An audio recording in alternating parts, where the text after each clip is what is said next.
Hello, my name is Jay and welcome back to my Tech Vault. Today we're going to talk about why I believe an $800 gaming computer budget is the ideal spot.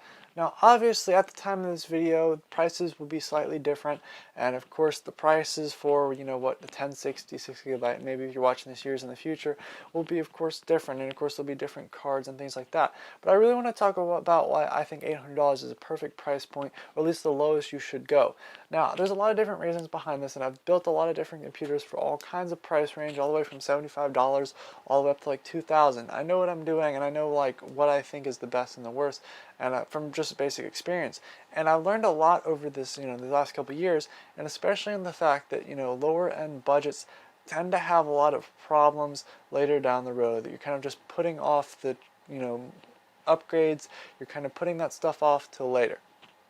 So let's talk about first off what you kind of get as you go up the line. So there's a kind of a scale that you get when you're increasing your budget. You get a scale of how quickly you're going to have to upgrade, basically how well it will perform, and the lasting of the hardware. Now the lasting of the hardware isn't a big deal. We put that aside. Hardware will last pretty much as long as you'll use it for most graphics cards, things like that. Some things die, but that's after a couple of years. So basically what you have to consider is upgradability, like when are you going to be upgrading. And so the big thing about these low-end budget systems, and yes, while a $75 PC, especially the test one that I've been using for the last year and a half now, is definitely something that's perfect for just a test system, and I don't need anything more from it, that's fine. But when you're starting to get into gaming, right now the processor in this is bottlenecking, the graphics card is questionable, it's about a 1050, and so when you go for a lower end budget, and I mean I'm not saying a low end budget is bad, I'm just saying, well, it's an ideal lowest, like it's the perfect spot, and why I really recommend anybody get an $800 budget is just because of the fact that when you go to build your computer, you've got yourself an ability to get a decent graphics card that you won't need to upgrade, and you can get yourself a decent CPU that you won't need to upgrade for a bit. I'm not saying that you won't be upgrading your graphics card, your CPU, and definitely I'm just saying that for right now you'll have a couple years. Of course you can get more RAM, things like that, some of the more minute details, but that's why I think it's a really big deal. Now for example, a 1050, if you go for a $500 or $300 budget, you're going to get a 1050 in there, hopefully 1050 Ti maybe, and you're going to go for that, and within a couple years the games will require a better graphics card, and then you'll be upgrading again. Now upgrading again isn't necessarily a bad thing if you got the time and effort to take out of your day and go through and put this all on buying yourself a new graphics card and then selling the old one, and that of course depreciates, and then you kind of lose out on money there, and you're paying for it whenever you decide to sell your graphics card. Meanwhile, if you were to go through and get the $800 budget, you'd still be you wouldn't have to spend that money selling and getting a different graphics card. You'd be paying it up front, but then again you'd be paying it up front and then not having to upgrade later on and not go through that trouble as well. Now, there's certain things that are kind of important, like the CPU. CPU is something that can last a long time, especially with like the current Ryzen processors and the current Intel processors. Games aren't going to use more than the current amount of cores we have. Even if AMD comes out with a 16-core processor next year, we're really not expecting to see some huge amount of change in gaming. A processor and a motherboard, a good processor and a motherboard, will last a long time, and that's not something you're going to have to upgrade, and you really only get that with the $800 budget. You get a good motherboard and a good CPU with that $800 budget. Meanwhile, if you go over to like the graphics cards I was saying, you've got the ability to get something that is, yes, really good, but also something you don't need to upgrade in 2 years or in a year. Like, I mean, if you got a 1060 6GB, which is what I recommend right at that budget, that's a perfect amount. Borderline RX 580 or 590 in this case, that's a perfect spot right there. And so when I'm comparing it and I say, hey, you should go for this, I'm thinking that, within a year or so, you're not going to need to be upgrading your graphics card, selling and doing all that hassle and subject. And the same thing goes for the motherboard. Motherboards are actually, the CPU and the motherboard is swap out when you need to get a new one.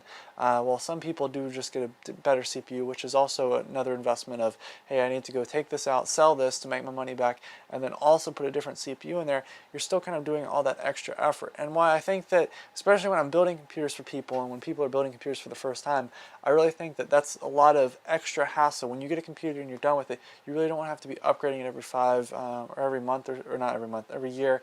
You really don't want to have that ability just to have to go through and constantly upgrade stuff. I mean, some people like that, but of course when you just want to play and you don't want to have your frame rates kind of bogged down every year, be like, oh, my computer's laggy again, I need to upgrade something. I like the experience of, hey, when someone gets a computer, they should be amazed, they should be happy, and they should also have the feeling that it's not going to, they're not really feeling any drag of like the hardware is getting outdated for a couple years. 3 years is what I kind of feel. I've built computers for people. I'm actually planning on starting this as like a full-time business, and I actually have done it for like clients and stuff, and I've actually had like a good amount of client base that I've done this for. And I mean, yes, I haven't done it for paid. I mean, I've done like YouTube videos, and I've done like for promotional stuff. So I mean, it's not technically I'm getting paid, but I really feel like that's an important part of when you go through and you sell somebody something, or you're building something for somebody. They've really got to be prepared and understand that, you know, this is going to last and eventually going to upgrade, but they're not going to have to be familiar with how to upgrade in a year because, hey, I couldn't build it well enough, you need to do something else. So that's why I really think the $800 budget is like essential. And I mean, it's not like make or break, but I mean, when you get a computer, as I said, it's when you go for the lower budgets, it's more difficult to make something that lasts. And I'm not saying that, like, please don't think that like a 10 or 2600 and a 1050 is something that I'm not saying it's a bad build. I'm saying within 3 years or 4 years, that's going to become a point where it's outdated. At least with like a 1060 or a 1060 6GB, you can get 2600. That's something that will last, and you can, yes, upgrade it, but you're not going to have to be doing major rehauls of your system. You can just add another stick of RAM in there. You're not going to have to be completely tearing it apart, and especially for when you're building stuff for people for the first time, especially like in the person that's building these computers in those shoes, and you're building a client that's not really computer savvy, you don't want to have to explain to them or have them to take it to the shop or have to upgrade it in a year or so, or maybe in 3 years or so when they're still not familiar. So that's kind of why I think that that's like the best price range. And I'm not saying, you know, below that's bad. I'm not saying like, don't think that I'm like, oh yeah, you should have this much money, blah, blah, blah. I'm just saying there's so much stuff that you save yourself so much trouble at that price range, rather than having to go below that where you have to get like completely take out parts in a year or so to upgrade.